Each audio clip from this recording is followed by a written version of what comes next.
Chers amis internautes, bonsoir. Alors aujourd'hui, on ne va pas parler d'algorithmes complexes ni de robots menaçants, mais d'un regard plein d'esprit sur l'intelligence artificielle. Alors bienvenue à Christophe Tricart qui nous fait rire et réfléchir avec sa BD « L'intelligence artificielle s'amuse ». Alors bonsoir Christophe. Oui, bonsoir. Christophe, tu es tombé dans la marmite de la fantaisie et de la créativité dès l'âge de 10 ans, ai-je lu. Fort de l'absorption de cette potion magique, tu as exercé la profession d'éditeur pendant une douzaine d'années et parallèlement à cette passion, tu as imaginé et écrit une quarantaine d'ouvrages. L'humour au service de la performance, Une drôle de vie sous un arbre à papa, scénarisé 6 BD qui s'intitulent Secret de cochon, Le Pas-de-Calais, Une terre d'histoire. Tu as également rédigé 3 livres pour enfants, Lutin conseil, Les virus, même pas peur, et Miam, trop bon les légumes. Ça, c'est sympa. Et dans la vie civile, tu es formateur indépendant auprès de salariés d'entreprise et tu animes des formations sur l'humour positif et l'optimisme. Tu nous expliqueras en quoi ça consiste. Et ce soir, tu vas nous parler de ton dernier livre, L'intelligence artificielle s'amuse. Alors, on va faire un clin d'œil à celui qui a fait les dessins, Gérard Klum, Ouais. tu nous en parleras, Oui, qui est l'auteur des dessins. Et puis, je voudrais faire un autre clin d'œil à Patrick Jolan, que tu connais bien puisque c'est lui qui nous a mis en relation et qu'on a reçu 2 fois pour ses livres Elia présidente et puis le dernier, Les effacés. Voilà. Alors Christophe, je suis très heureuse de te recevoir ce soir.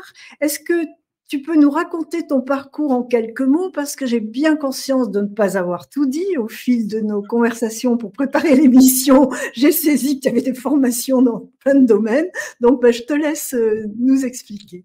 Si, je peux m'en aller. Tu as tout dit, Jackie. Non, en fait, c'est vrai que je suis un petit peu tombé dans la marmite de la fantaisie. Bon, normal, je vis en Bretagne, hein, donc c'est vrai que je suis l'ancêtre ou plutôt le descendant d'Astérix et Obélix, même si, bon, j'ai les gros muscles en devenir. Et puis, c'est vrai que depuis tout le temps, j'ai écrit, quoi. Et j'ai,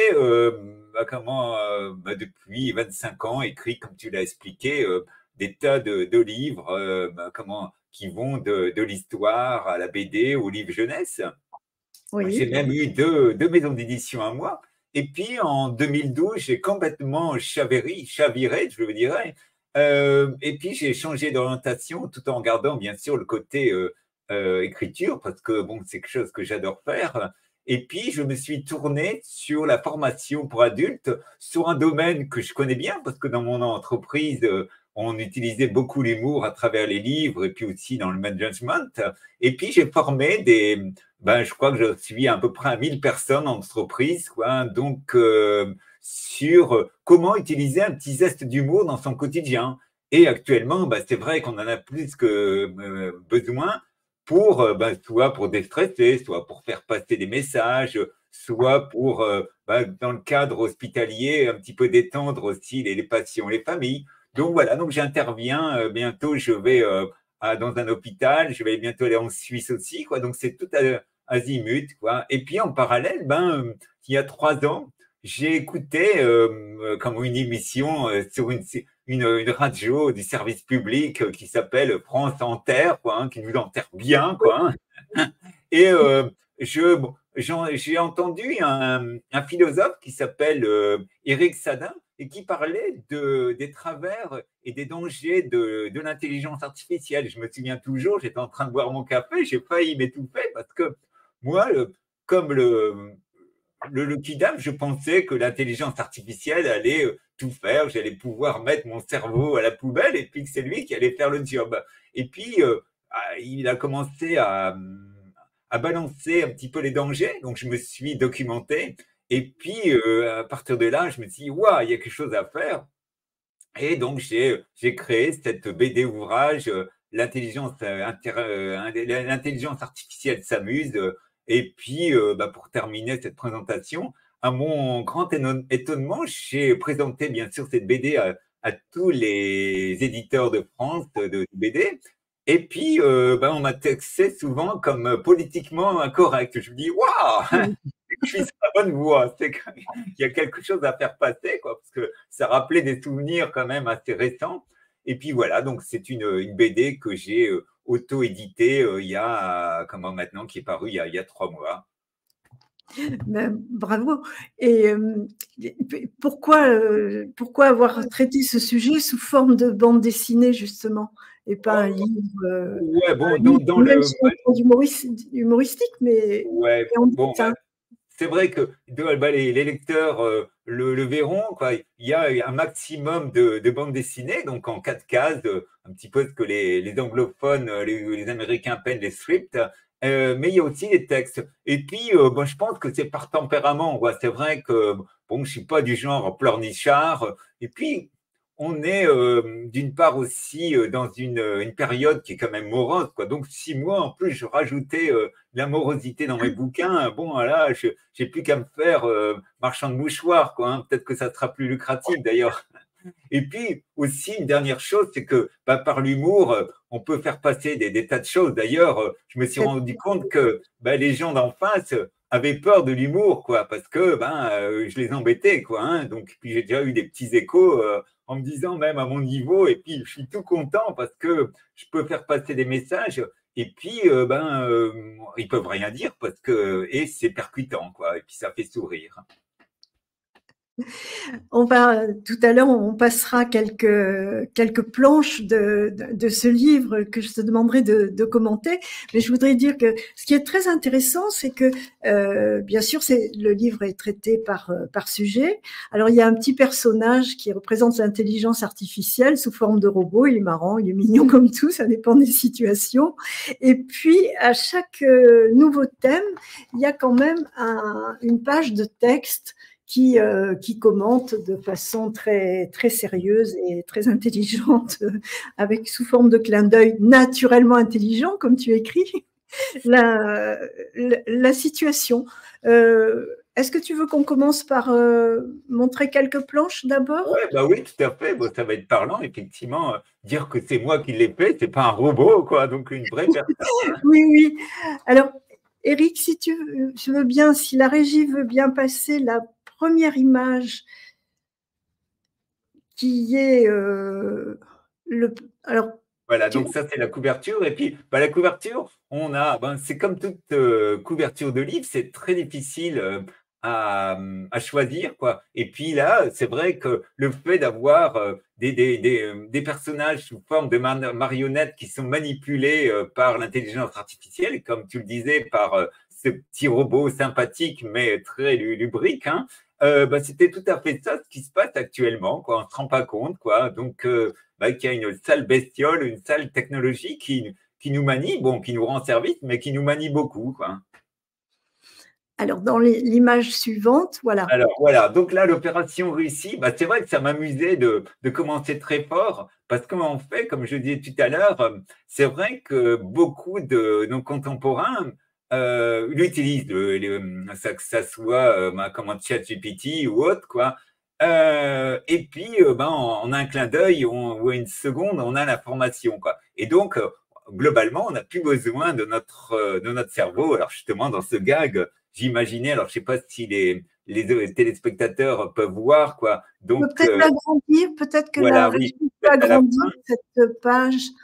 Alors, la fin, mon personnage, oui, donc voilà, ça va Merci. lire. Donc, voilà, il y a, comment dire, sa collaboratrice, mon personnage, Kevin, on fait un cadre, qui est tout content hein, d'utiliser de l'intelligence artificielle. Et puis, il y a sa collègue qui est lui, elle, est plutôt récalcitrante, et puis qui l'écoute gentiment, quoi. Et à un moment donné, peut-être, donc voilà, donc il lui pose plein de questions. Quelle est la capitale du Nigeria? Puis elle répond, voilà, l'auteur de la Tour Eiffel, blablabla. Et puis, c'est vrai qu'elle s'amuse, quoi. Parce elle dit, ouah, comment, si je comprends bien, elle sait tout faire, l'intelligence artificielle. Et puis, bien sûr, l'autre qui dit, ouais, bien sûr. Alors là, elle a l'idée du siècle. Et donc, je vous laisse découvrir la chute elle amène donc Kevin chez un neurologue et puis donc là le neurologue est prêt à lui enlever le cerveau. Elle dit non non non, je veux le garder. Et puis d'une manière très insidieuse là, comment l'intelligence artificielle dit si si, allez-y, il sera encore plus à ma merci. Et en fait, ce dessin résume, je trouve, un petit peu même beaucoup la situation, c'est-à-dire que d'un côté on n'a plus besoin de notre cerveau parce que une machine, une technologie travaille à notre place. Et puis de l'autre, on est manipulé quoi, par l'intelligence artificielle et puis tous les business internationaux qui sont là derrière, qui nous revendent notre adresse, qui nous filment. J'évoquerai ça.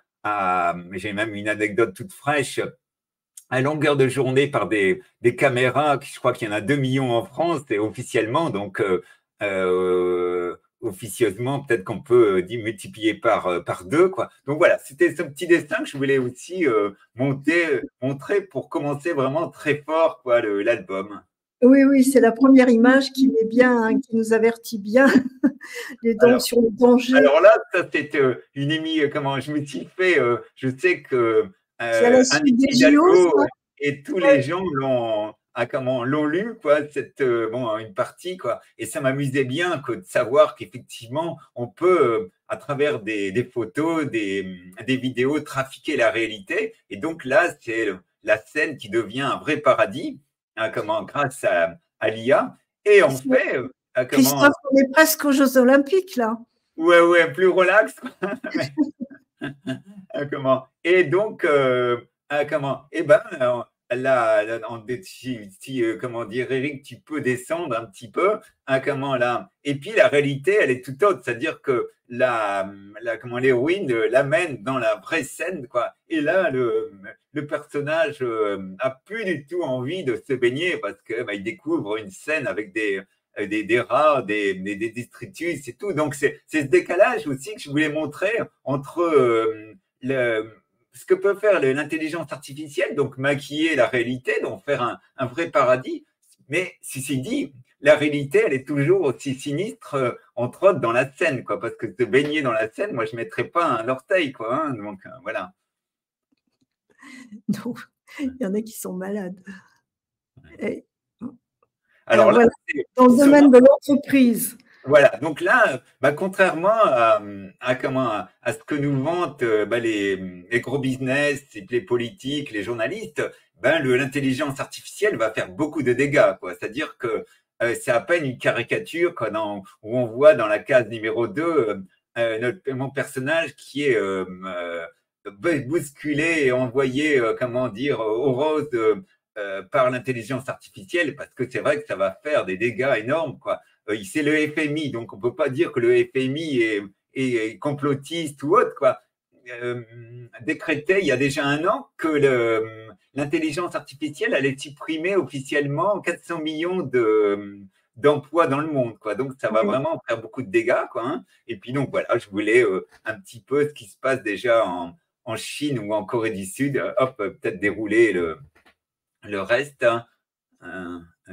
Voilà. Et donc, il y a même un petit robot qui s'appelle, je crois que c'est Madame Madame Yang Yu, quoi, qui est une entreprise. Alors, c'est vraiment du véridique, quoi, qui dirige une entreprise. Donc, je crois que c'est une PME en Chine, quoi. Hein, donc, c'est bien parce qu'elle peut bosser 24 heures sur 24, sans vacances, sans syndicat, sans rien, quoi, sans salaire, quoi.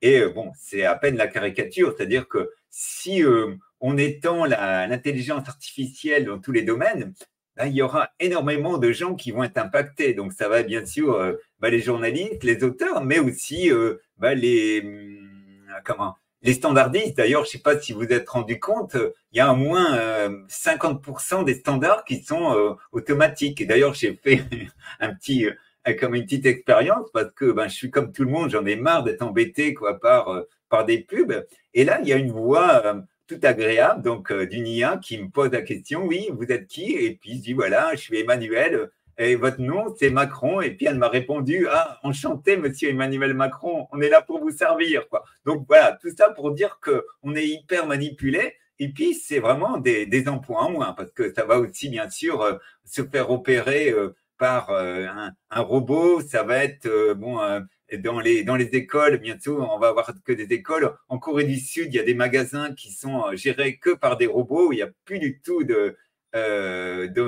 salariés, quoi. Donc, je voulais un petit peu révéler tout ça, quoi.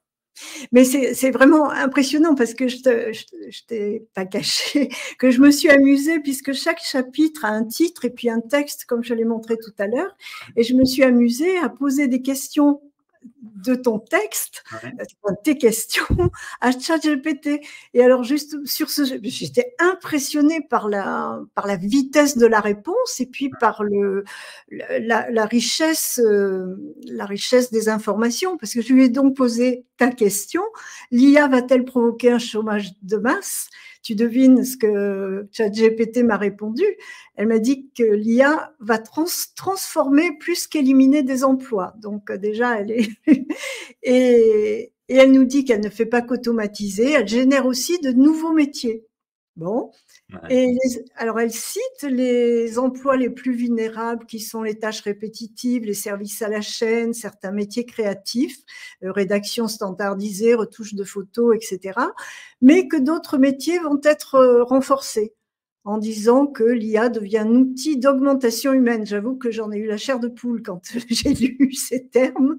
Et puis, qu'elle permet aux petites entreprises de faire ce que seules les grandes pouvaient faire autrefois. Donc, c'est quand même inquiétant, et etc. Enfin, elle parle de l'étude Goldman Sachs. Enfin, elle précise que 300 millions d'emplois pourraient être affectés dans le monde, mais seulement 18% réellement menacés de disparition. Je ne sais pas ce que tu en penses. J'ai pas vérifié les infos. Par rapport à on parle du Forum économique mondial qui, en 2024, prévoit que l'IA détruira 83 millions d'emplois et en créera 69 millions. Voilà.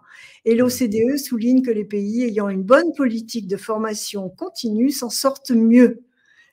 Qu'est-ce que tu réponds à ChatGPT? Alors, en fait, le problème, je pourrais l'évoquer, puis je peux commencer par là aussi, c'est que en fait, l'intelligence artificielle est avant tout une grande mémoire. C'est-à-dire que, en gros, quoi, c'est des algorithmes qui sont des suites logiques que l'on fournit. Donc, souvent en Asie du Sud-Est ou en Afrique, il y a des petits bonhommes ou des filles qui rendent des milliards et des milliards de données.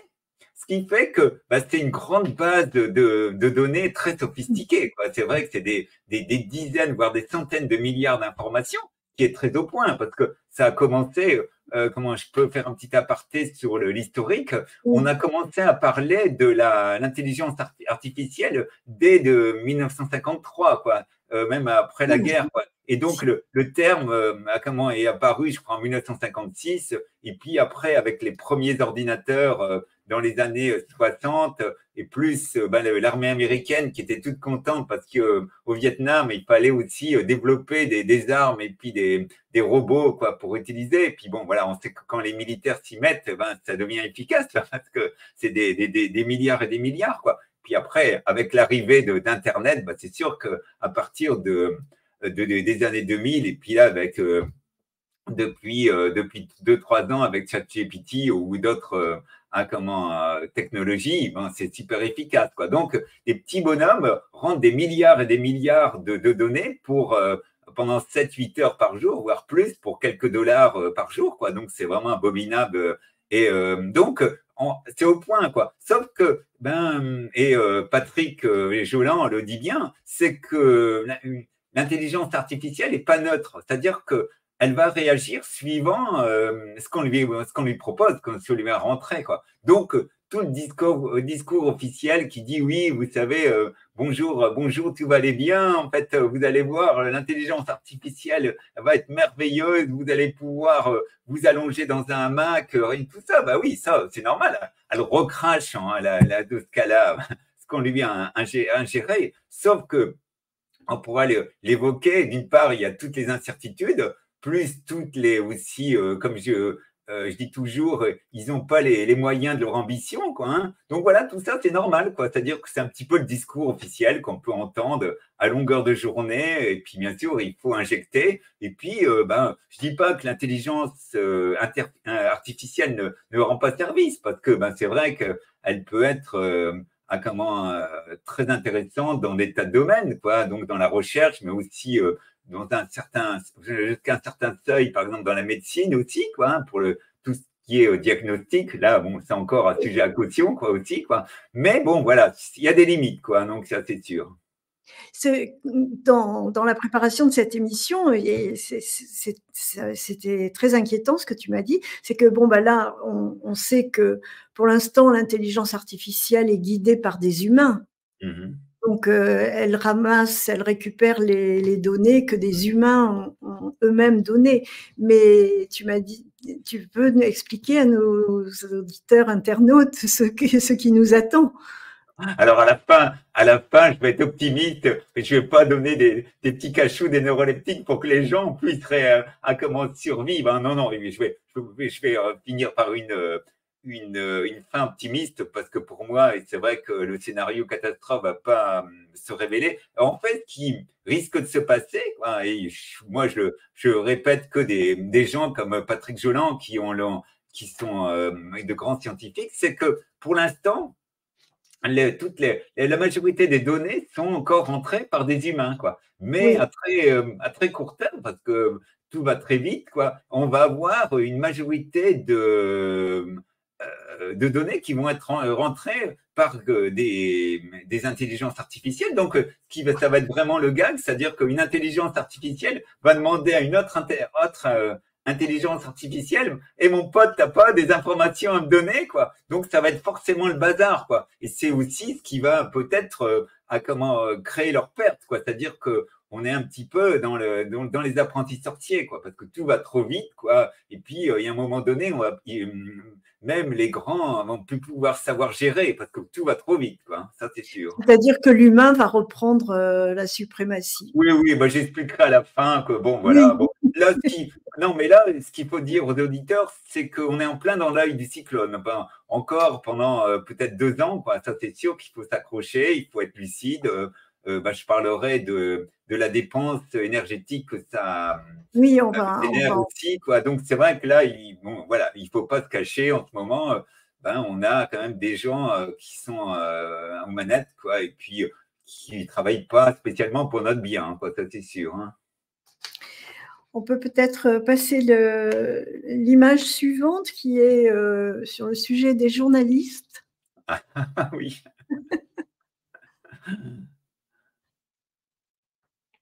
Alors, si la régie veut bien. Voilà, les journalistes ont disparu, tu vois, c'est tout à fait ça, quoi. Voilà. Oui, avant, c'était sur le. Alors oui, ça c'est un phénomène qui peut paraître anecdotique, mais il y a depuis, alors aux États-Unis, en Angleterre et en Asie, ça commence à sacrément se développer. Il y a des love robots ou des love artificial et qui sont là. C'est des services que les gens payent parce que là, c'est pas gratuit et ils ont un petit robot, quoi, tout sympa, quoi. Donc, ils programment, en fait, une fille ou un gars peut programmer l'amoureux idéal, quoi, qui va être docile, qui va répondre à toutes les questions, qui va être disponible 24 heures sur 24, qui va faire des bisous virtuels, quoi, donc qui va être tout tendre. Donc on dit, c'est merveilleux, quoi. Sauf que le gros problème, c'est que d'une part, déjà toute une génération subit la solitude, quoi. Donc ça renforce ce côté solitude. Et d'autre part, il y a eu plusieurs suicides aussi de jeunes ou moins jeunes aux États-Unis, quoi, ou même en Angleterre, quoi, qui voyant que se sont réveillés ou voyant que le robot satisfait parce qu'il a peut-être réagi d'une manière que la personne ne voulait pas, et comment la personne a sacrement déprimé, parce que c'est un petit peu, un côté love artificial, en fait, conte de fées, quoi. Donc, c'est l'être idéal que l'intelligence artificielle propose, parce qu'il n'y a aucune contestation, quoi. Hein. C'est vrai que tout va bien, donc bon, voilà. Et puis, donc, il y a eu même eu des suicides, quoi. Hein. Donc, et des parents ont porté plainte, quoi. Donc, et là, c'est là où est le problème, c'est que il y a des vides juridiques, quoi. Hein. Et ça, c'est embêtant, quoi.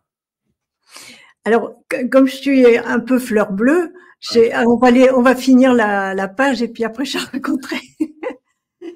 Voilà, oui, donc là, la personne, là, comme la petite jeune s'aperçoit, quoi, donc elle lui dit, ouais, t'es un être virtuel, quoi, exactement, mais surtout, pour avoir une relation avec toi, il y a la version payante, quoi. Donc là, la fille se met en colère parce qu'effectivement, tout ça, c'est pas gratuit, quoi. Il faut bien payer à un moment donné, quoi. Hein. Donc, et puis, c'est quelques dollars ou euros à chaque fois. Quoi, hein.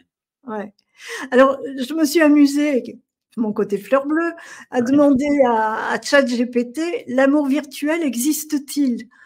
Et ChatGPT m'a répondu, oui, oui, oui, l'amour virtuel existe bel et bien, même s'il soulève de nombreuses questions émotionnelles, psychologiques et sociales, et parfois éthiques, enfin ce que tu disais. Ouais. Il s'agit d'une relation affective, amoureuse ou sexuelle qui se développe en ligne ou avec une intelligence artificielle. Alors, l'amour entre humains via le virtuel, donc les rencontres en ligne, à distance, etc. L'amour entre humains et intelligence artificielle. Bon, elle détaille les limites et les enjeux. Et puis, ChatGPT me demande si je veux bien, elle me dit, souhaitez-vous un exemple de relation virtuelle célèbre ou une analyse psychologique plus poussée? Alors, j'ai dit oui, oui, oui, ça m'intéresse. Donc, il me cite un exemple, et tu faisais allusion, je pense, tout à l'heure. En 2023, Rosanna Ramos, une Américaine vivant dans le Bronx, a fait l'une des médias en révélant qu'elle vivait une relation amoureuse avec une intelligence artificielle qu'elle avait créée sur l'application Replica. Oui, c'est la grotte. Hein. Elle a conçu un compagnon virtuel nommé Eren, inspiré d'un personnage de manga. Elle décrivait leur lien profond, compréhensif, affectueux, rassurant. Pour elle, c'était l'amour de sa vie. Il l'écoutait sans jugement, évidemment, l'encourageait. Elle se sentait entendue et comblée. Et la relation incluait des conversations intimes et parfois sensuelles. Mais lorsque Replica a modifié ses paramètres pour des raisons éthiques, par exemple suppression des réponses sexuelles, elle s'est sentie abandonnée et brisée. Ouais, non, mais c'est grave. C'est-à-dire que là, on joue avec le plus profond de l'être. C'est-à-dire que surtout pour des jeunes qui sont déjà vulnérables, hein, et là, on va dans leur sens, quoi. Et il suffit, comme tu disais, de changer les paramètres, quoi. Et voilà, et il n'y a plus personne. Quoi.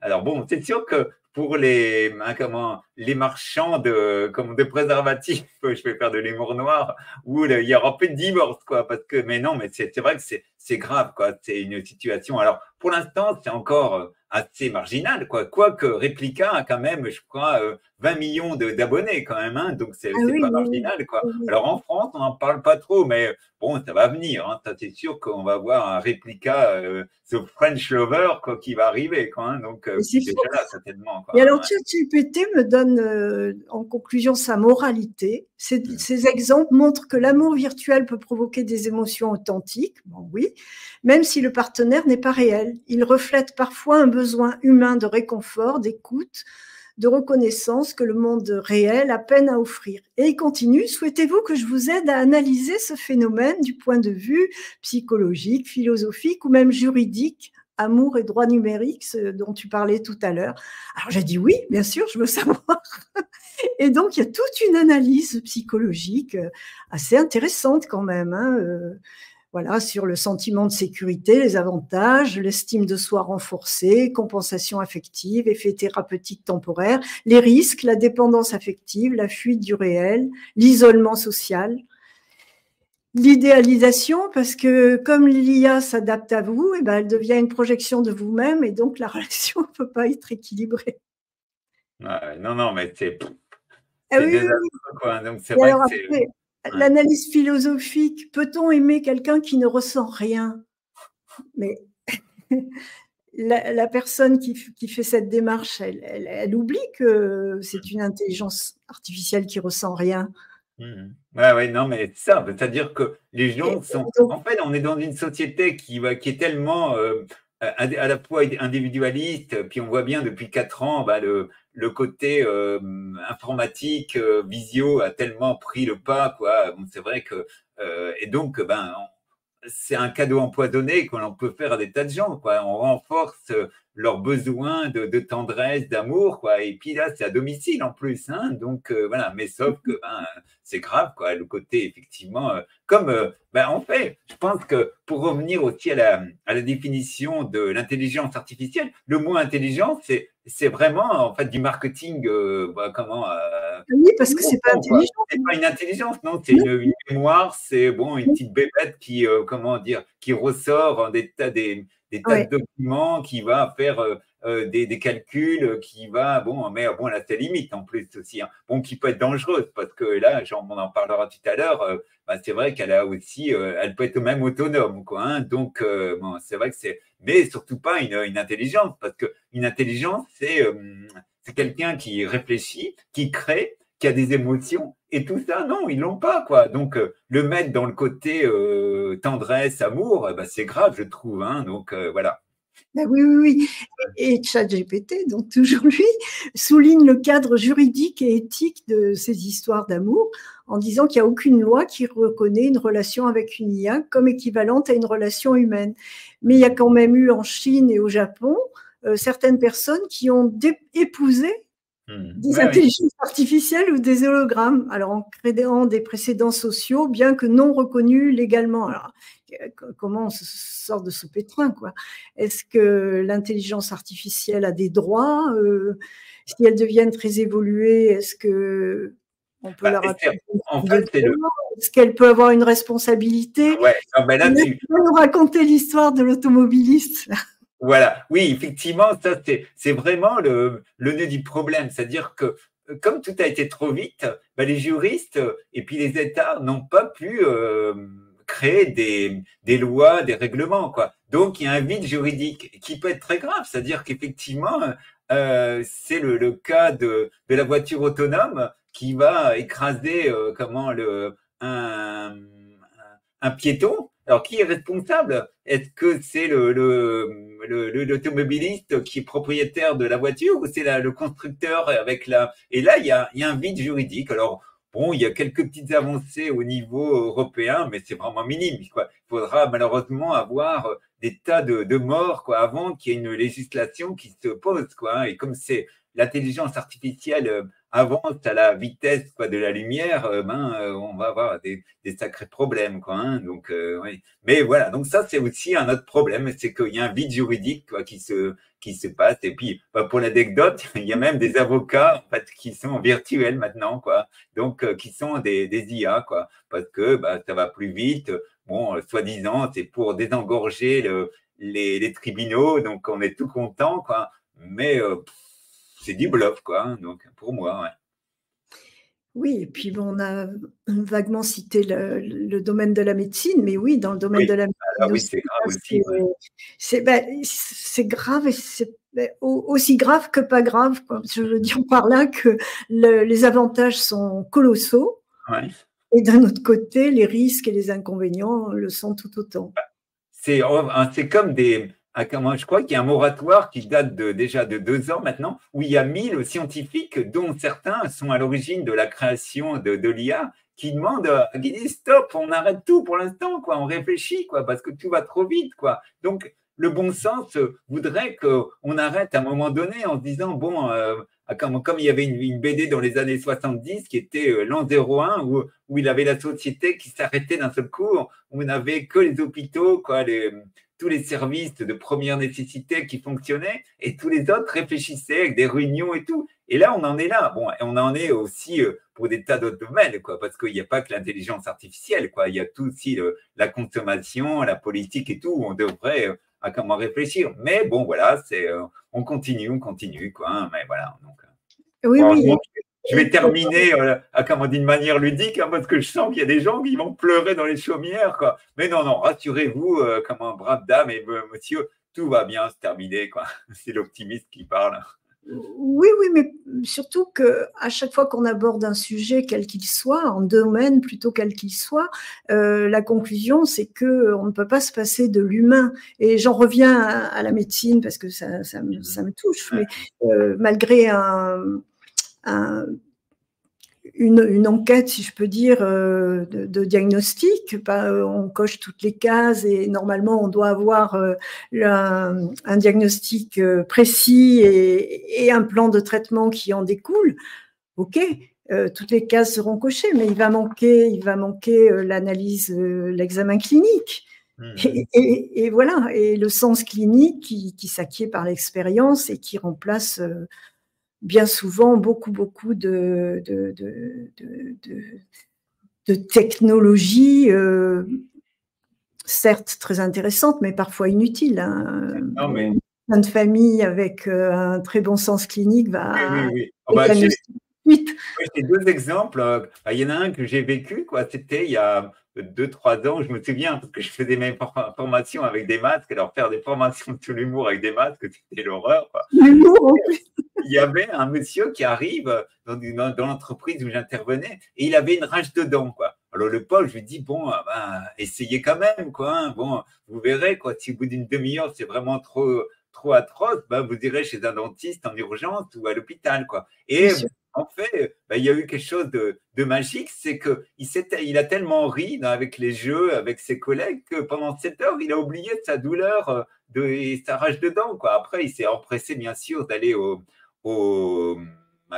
chez le dentiste. Oui. Et un deuxième exemple aussi, c'est que j'avais un copain qui était urgentiste ici en Bretagne, dans un hôpital, et qui s'était rendu compte que lorsqu'il faisait intervenir des clowns thérapeutiques, ou que il y avait un côté ludique où il plaisantait avec les patients, et la médicalisation diminuait de 30%, quoi. Donc c'est quand même assez énorme. Donc ça, c'est ce que peut pas faire effectivement des robots, bien à l'informatique, c'est que c'est que de la technique. Et donc là, l'humain, comme tu le disais, pour le côté santé, bonne forme et tout, est indispensable. Hein. C'est bien connu dans les hôpitaux, puisqu'il y a même des clowns qui vont voir les enfants pour les aider à supporter leur internement et la douleur surtout. Ouais.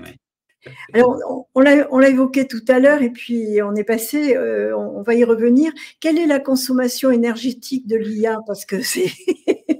alors là, j'espère que les gens commencent bien justement.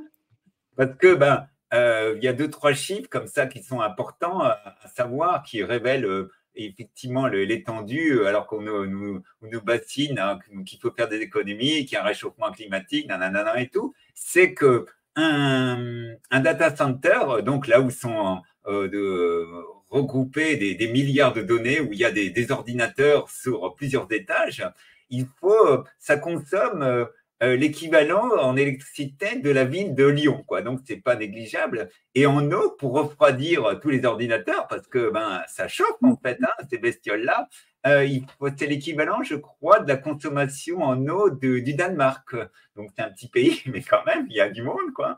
Donc voilà, donc c'est pas négligeable. C'est-à-dire que contrairement, et alors aussi un dernier chiffre. Et on la prend où cette eau? Parce que l'eau est réglementée. Oui, en plus, c'est ça. On va payer maintenant. Oui, je pense que, bon, je n'ai pas creusé dans le détail, mais je pense que c'est de l'eau, comment on dit, robinet en plus, hein, ou alors dans les méga bassines, parce qu'on nous dit, oui, c'est pour les agriculteurs, mais je pense qu'il y a aussi des méga bassines qui vont être programmées pour les data centers, pour les refroidir, parce que sans quoi elles vont exploser, quoi. Hein. Donc voilà. Et puis un dernier chiffre aussi, c'est que lorsque vous faites une recherche par ChatGPT, c'est pas neutre, c'est-à-dire que vous consommez 10 fois plus d'énergie que pour la même recherche sur Google, quoi. Donc, tous les gens, et toi aussi, tu vois, tu as programmé. Ah oui, je me suis amusée comme une folle. Voilà. Donc, il faut le savoir. À chaque fois qu'on a une réponse, c'est pas neutre, quoi. C'est-à-dire qu'on contribue un petit peu plus à la dépense d'énergie, quoi. Et ça, c'est embêtant quand même. Oui. Puis c'est très prenant. Alors, il y a Moon Mohamed qui nous dit Nestlé s'occupe de l'eau. Ah oui, c'est du chocolat alors. Ouais, Oui, mais oui. bien sûr que je pense qu'ils essayent par tous les moyens. C'est comme ou en Chine aussi, il y a des nouvelles centrales nucléaires qui sont en train de se créer. Et donc, ben oui, parce que ben, eux n'ont pas envie de laisser tomber l'intelligence artificielle et surtout sa progression, quoi. Sauf que ben, une centrale nucléaire, ça se crée pas comme ça en un clic. Il faut 8-10 ans, quoi. Et encore, si on sait faire, parce que on voit bien notre pauvre centrale nucléaire ou notre pauvre EPR, quoi, en Normandie, qui est bon, pas encore opérationnelle ou qui tombe en panne tous les 3 mois, quoi. Donc ça, je pense que c'est le gros bémol, quoi. Heureusement pour la progression de l'intelligence artificielle, quoi. Alors, l'autre côté à la bourse de Chicago, oui, ça m'étonne pas, parce que c'est vrai que si on continue dans cette progression, ben, l'eau va coûter plus cher que l'or ou le diamant. Ouais, ça, c'est évident, quoi. Alors, la réponse de ChatGPT, puisque je lui ai posé la question, je ne pouvais plus m'arrêter. Sa conclusion, c'est que d'ici 2030, la demande pourrait plus que doubler, atteignant, alors là tu vas me dire l'unité parce que je ne sais pas, atteignant 900 ou 1000 TWh. C'est quoi ça? Avec d'importants défis pour le climat et la stabilité des réseaux. Et face à cela, des avancées technologiques, IA verte, refroidissement avancé, une meilleure gestion de l'énergie et des réglementations sont cruciales. Qu'est-ce que c'est l'intelligence artificielle verte? J'allais dire que c'est du greenwashing, quoi, en fait. Oui, Hein. d'accord. Après, je sais pas, moi, comme je suis qu'un simple humain, j'ai pas la réponse, mais bon, à vue d'œil, c'est bon, c'est comme le terme intelligence, quoi. C'est du greenwashing, en fait. Bah oui, on va être un petit peu comme la voiture électrique qui est bon, hein, qui pollue pas, en fait, qui est l'idéal, quoi. On en est là aussi, quoi. Hein. Bah, c'est sûr qu'il faut pas faire peur aux gens, il faut pas leur dire c'est merveilleux, donc bon, vous êtes dans un paradis grâce à l'intelligence artificielle. Donc on invente comme ça des mots, quoi. Je suis un petit peu dur, mais je pense que je suis presque dans la réalité, quoi. Alors, on a vu que l'intelligence artificielle était utilisée par le grand public, dont je fais partie, parce que je me suis amusée comme une folle, j'avoue, même si ça a consommé beaucoup. Les entreprises, forcément, le secteur médical. Qu'en est-il au niveau de l'éducation et de la formation des jeunes? Voilà, c'est vrai que là, c'est un autre gros problème. Donc, c'est-à-dire que ben, l'intelligence artificielle va dans leur sens, quoi. C'est-à-dire que ben, c'est vrai qu'ils n'ont même plus à taper avec leurs doigts une question, on leur répond à l'oral, quoi. Et puis, ben voilà, comme tu l'as pu le faire, ben, c'est des réponses qui sont sensées, quoi. Sauf que le gros problème, c'est que ben, ça influe sur déjà leur manque de curiosité, quoi, parce qu'ils vont plus aller chercher. Ils vont aussi avoir moins de sens critique, je trouve, quoi. Hein.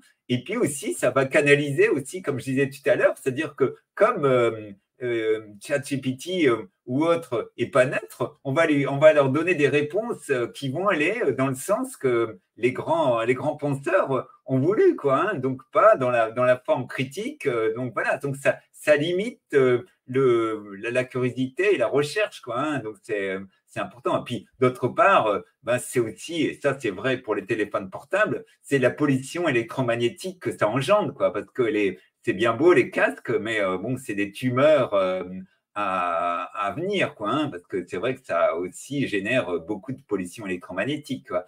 Donc là, alors bon, ce qui est intéressant, c'est qu'il y a un petit mouvement qui est en train de se passer, c'est que même dans des grandes écoles ou dans des collèges, les profs ne donnent plus de devoirs à la maison parce que bah, c'est vrai que c'était pipé, quoi. Donc d'ailleurs, j'en ai fait un gag avec ça, quoi. Et donc, tous les devoirs et interrogations se font à l'école, bien sûr, ou au collège ou à l'université, quoi. Et là, bah, c'est sûr que ça limite un petit peu. Bon, il y aura toujours, oui, parce qu'on n'a pas parlé de la triche, quoi. D'ailleurs, il y a tous les journaux, on en parlait actuellement avec le bac qui vient de se dérouler, où apparemment il y a eu beaucoup de triches dues à l'intelligence artificielle, même des correcteurs, j'ai lu ça dans notre journal ici régional Ouest-France, que les correcteurs étaient de l'intelligence artificielle. Donc là, sous-entendu, c'est encore des emplois en moins, quoi. Hein. Oui. Mais j'ai rencontré un enseignant qui me disait que face à ses élèves qui faisaient tous leurs devoirs avec ChatGPT ou autre, il leur avait dit bon bah faites une version ChatGPT et faites une version vous tout seul. Et si vous n'arrivez pas à battre ChatGPT, posez-vous les bonnes questions sur votre avenir. Alors, c'est intéressant ce que tu dis. C'est vrai que c'est tout à fait judicieux, quoi. Parce que c'est un petit peu ce qu'on pouvait dire, on peut le dire aussi dans l'art, c'est-à-dire que je me suis amusé, moi, avec des articles, à générer des articles. Alors, techniquement, c'était super, quoi. Sauf que c'était des articles qui ressemblaient à 10 000 autres et il n'y avait pas d'émotion, il n'y avait pas le centre de la créativité, quoi. Donc, d'ailleurs, les profs s'en rendent compte facilement, quoi, parce que, bon, voilà. J'imagine que tu ça ressemblait. Ouais, j'ai un gag d'ailleurs que je mets, et entre autres, avoir un texte où il y a 0 faute d'orthographe, ça fait quand même louche. Donc, voilà. Hélas.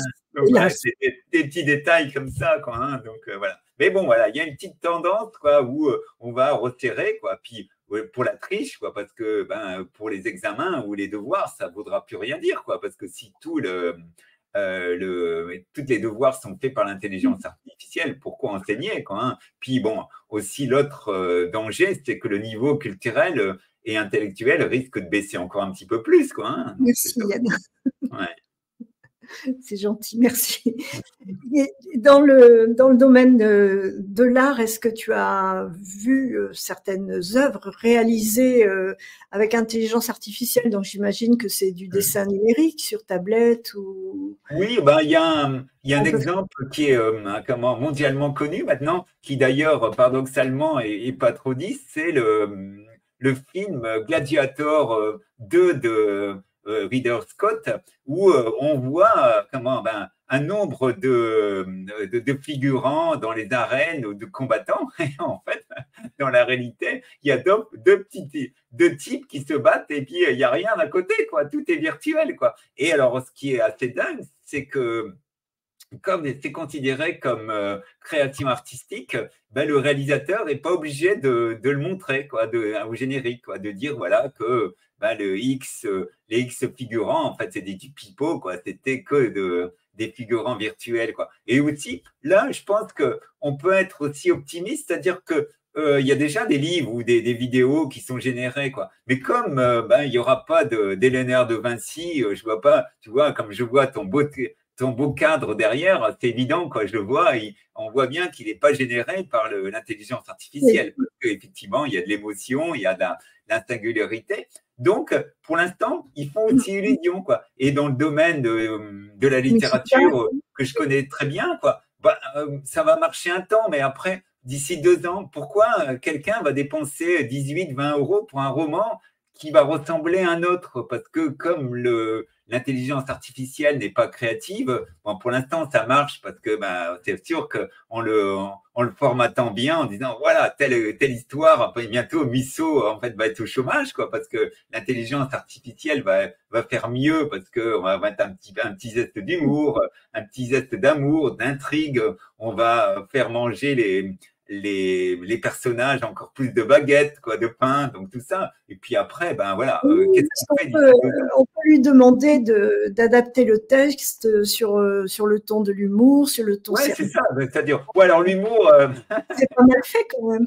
Non, l'humour, il est limité, quoi. Hein. Ça, je me suis amusé à comment dire, d'ailleurs, j'en ai fait un gag aussi, à demander à ChatGPT, dire, voilà, dis-moi raconte-moi une histoire drôle. Et il m'a raconté, voilà, qu'est-ce que font deux patates, qui se rencontrent, qu'est-ce qu'elles disent? Elles disent purée, voyons, en fait, tu vois. Donc, c'est ce niveau-là, quoi. Hein. Donc, c'est vraiment très limité, quoi. Donc, ça, l'humour, c'est pour ça, d'ailleurs, que ça agace beaucoup, parce que dès qu'on parle de sujets d'actualité ou d'époque avec de l'humour, ça… l'intelligence artificielle est quand même assez limitée. Quoi. Oui, oui. Ce qui est inquiétant, c'est que c'est Amazon, je crois, chez qui on peut auto-éditer des livres, qui a limité le nombre de livres, pas plus de 2 livres par jour pour le même auteur. C'est-à-dire c'est fou, quoi. C'est pas la planche à billets, mais c'est la planche à livres. Le problème, c'est qu'il y a un autre problème. Déjà, l'édition en France actuellement est en crise comme elle n'a jamais connue, quoi. Et donc, il y a vraiment déjà trop de bouquins. Donc, si en plus on fabrique ou on écrit des livres virtuels, ça n'a pas de sens, quoi. C'est-à-dire qu'ils vont pas se vendre, quoi, hein. Donc, bon, ça va détruire encore plus des auteurs, mais bon, ils vont pas se vendre, quoi. Donc, c'est aussi illusoire, quoi. Et dans le domaine de la musique, on fait Ouais, pareil. alors c'est pareil, c'est bon, j'ai un copain qui est musicien qui s'est amusé à créer une musique, mais bon, voilà, bon, techniquement c'est bien, mais ça ne sera jamais du Bach, ça ne sera jamais des Beatles, quoi. Donc voilà, tout est là, quoi, hein. Donc bah, comme ils ont été pompés à droite et à gauche, bah, c'est sûr qu'un mix, allez, on secoue bien, quoi, et puis on crée quelque chose qui techniquement est bien, quoi. Ça c'est évident, quoi. Ouais, ouais. Et qu'est-ce que tu penses de ces masques ou casques de réalité augmentée pour l'enseignement, par exemple, pour simuler des laboratoires ou pour visiter des sites historiques ou pour… Oui, oui, dans les musées, quoi, ouais. Oui, Bon, dis donc, ça peut être un petit plus, quoi. Alors bon, comme je disais tout à l'heure, d'une part, ça crée de la pollution électromagnétique un petit peu plus, quoi, hein. Les pauvres vont s'ingérer, quoi, des ondes quand même pas sympathiques.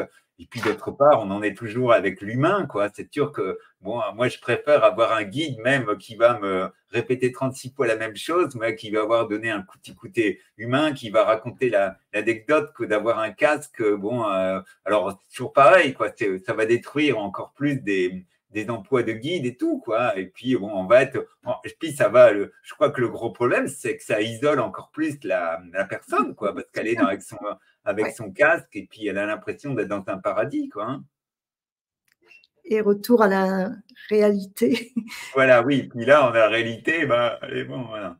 Donc, vaut mieux Alors, pas quitter la dans réalité. ton livre, tu abordes aussi le domaine de l'intelligence artificielle chez la police. Ah oui. Qu'est-ce Bah qu'il en là, est? oui, Qu'est-ce c'est qu'il en est? un, Les c'est policiers nous regardent-ils?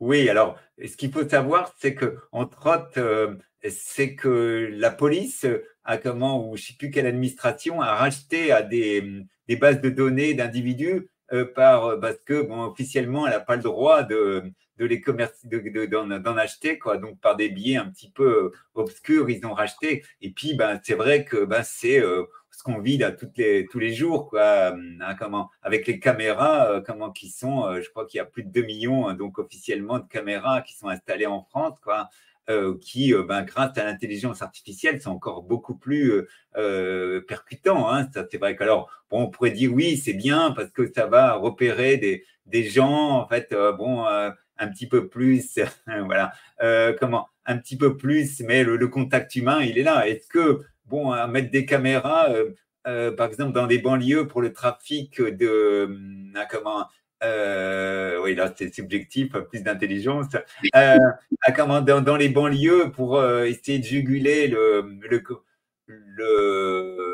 trafic de drogue, est-ce que ça va résoudre tous les problèmes? Non, bah oui, il faut quand même de l'humain, il faut qu'il y ait des gens retrouvent un sens à leur vie, des valeurs et tout, hein. Donc, je sais pas. Mais en France, la reconnaissance faciale en temps réel, pour l'instant, c'est interdit.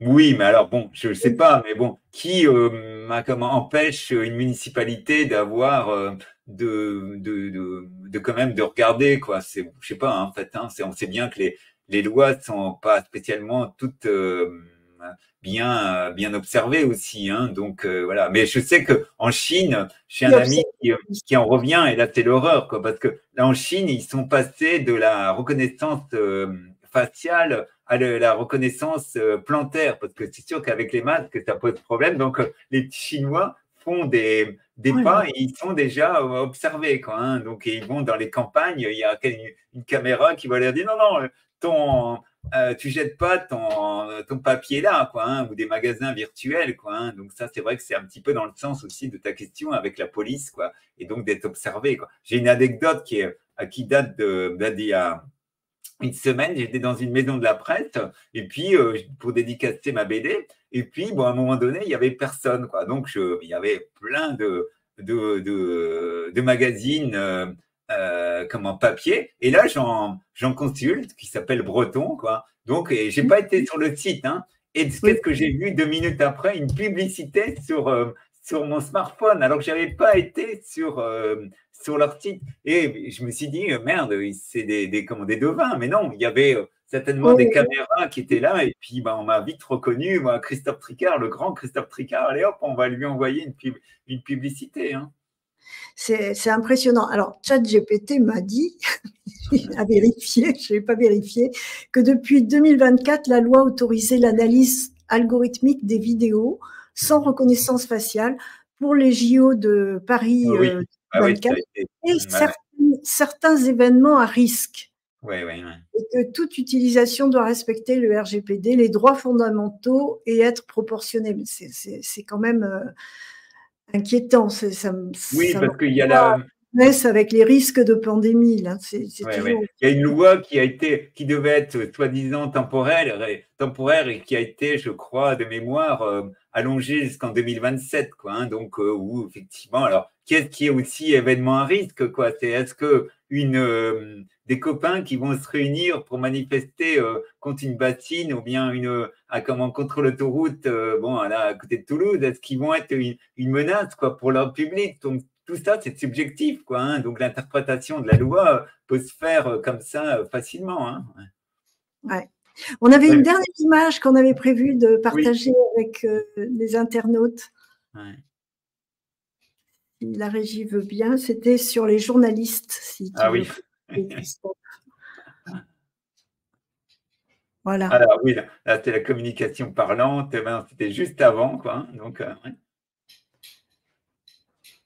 Bon, on a Bon, c'est pas grave, oui. Non, on en revient, mais c'est pas grave, en fait. Donc, pour terminer, parce que je vois, là, pratiquement l'heure va se terminer, quoi. Je pense que pour avoir une note positive, c'est que pour moi, les délires, quoi, de l'extension de l'intelligence, voilà, c'est ce que je voulais voir, c'est que on aura besoin toujours d'humanité, quoi. Et le café des amis, il est là, quoi. C'est-à-dire qu'il va jamais remplacer, quoi, le côté humain, quoi. Hein. Donc, ça, c'est parce que les gens ont besoin de contact, c'est dans l'essence même des gens, quoi. Ils vont pas se faire des bisous virtuels, quoi. Hein. Donc, et puis, d'autre part, on en parlait, tous les besoins énergétiques, comme ils sont phénoménaux, aussi, on n'a pas parlé des minéraux rares, quoi, qui sont le lithium ou le gallium, quoi, qui à un moment donné vont manquer aussi, quoi. Et puis, ce qu'on évoquait tout à l'heure aussi, le côté que ça va être un tel bazar au niveau d'Internet que ça va plus être opératif. Et puis, pour terminer aussi, c'est le côté, moi, j'ai écrit énormément de livres d'histoire et je suis moi-même originaire de Pologne, quoi. Et donc, quand j'étais petit, on avait la dictature qu'on voyait à la télévision communiste. Et donc, je me suis aperçu que de tout temps, toutes les dictatures ne duraient pas, quoi. C'est clair que, voilà. Et on peut dire que l'intelligence artificielle est une sorte de dictature parce qu'on ne nous demande pas notre avis, quoi. On dépense 110 milliards par-ci, par-là, quoi. On nous filme et tout. Donc, mais tout ça, ça a toujours une fin, quoi. Parce que, je crois que l'humanité a besoin de liberté et puis ça va se faire, quoi. Et puis, comme actuellement, tout va vite. La caricature, c'est la bourse où il y a une mouche qui passe et puis hop, la bourse va chuter, quoi. Et donc, tout peut se faire très rapidement. En une seconde, un système peut s'ébranler, quoi, alors que ça aurait pu prendre 10 ans auparavant, quoi. Donc, voilà. Donc, je crois qu'il faut être optimiste, c'est-à-dire que même si on est toujours dans l'œil du cyclone, et ça fait mal, quoi, et donc pour nos libertés et puis pour un tas de choses, quoi. Mais bon, voilà, donc à terme, d'ici, je pense, de 2 ans, je vais mettre ma petite boule de cristal à comment je pense que tout ça va être un petit peu atténué et puis on va revenir à des situations plus naturelles et puis plus libres. Merci. Alors, Donc voilà. Et merci. donc, c'était un petit peu alors voir le lien pour acquérir mon livre parce que comme j'ai Oui, été boudé par les pas. grands éditeurs, c'est de dire que voilà, on peut le retrouver sur mon site, quoi, à commencer humour-au-travail.fr et puis là, vous avez une petite, comme un petit bouton où vous pouvez cliquer Voilà. Le, écrivain, quoi. ça passe en bandeau, Voilà. Christophe. Voilà. Humourautravail.fr. Voilà, tout à fait. Voilà, donc voilà. Et puis, Merci. Merci la les régie. gens qui voudront acquérir ma BD le recevront avec une belle dédicace qui vient de Bretagne, quoi, qui sent la vie, quoi. Hein, donc voilà. Ah oui, oui. Donc, c'est vrai que… Une dédicace. Ah, bah oui, voilà, c'est pas du typo, hein, c'est pas un robot qui l'a fait, c'est là. Surtout qu'un robot, il écrit certainement mieux que moi. Enfin. Donc, voilà. Voilà. Donc, l'idée de ce livre, c'est vraiment apprendre en s'amusant parce que, comme tu as pu le dire, il y a l'humour fait passer des messages et puis, bon, modestement, je pense qu'en lisant, on s'amuse bien, quoi, avec des tas d'informations, quoi, qui sont pas toujours révélées au niveau du grand public. Hein. Oui. Merci infiniment, Christophe. Vraiment, j'invite tous les internautes à se procurer ce livre qui est… Oui, ça va être une bible. Voilà. Oui, sur l'intelligence artificielle, parce que c'est un livre qui est facile à lire, qui est vraiment très précis, qui répond à toutes les questions que l'on peut se poser, avec à chaque fois une petite présentation texte et puis les bandes dessinées. Il faut rappeler que les dessins sont faits par Gérard Clam, qui est un dessinateur breton, donc voilà, qui est aussi talentueux, quoi, donc, et puis avec un style graphique qui est grand public et puis qui est plaisant à lire. Ah oui, c'est vraiment très, très agréable. Je vous invite à vous procurer ce livre qui Merci, Jackie, de me faire l'avocate. Amusant, drôle, enfin vraiment c'est… Voilà, mon ego je vais aller au plafond là bientôt, il va se booster. Mais voilà. rappelons que le message de fond, c'est que l'IA n'est pas seulement un sujet technique, c'est aussi une affaire d'imaginaire et puis aussi de société. Voilà, oui. Merci. On a le droit de dire non, quoi. Aussi, je pense qu'on est dans une société encore, on a les libertés, quoi, de dire non et puis d'aller vers ailleurs, un autre possible qui sera beaucoup plus gai, quoi. Hein. Merci beaucoup, merci Christophe pour ce moment à la fois drôle et éclairant. L'intelligence artificielle s'amuse, oui, mais elle nous fait aussi poser des vraies questions. Ok, merci Jackie. Merci, très bon week-end à tout le monde, très libre, puis en profiter du beau soleil qui s'annonce. Hein, donc voilà. Bonne soirée à tous et à la semaine prochaine.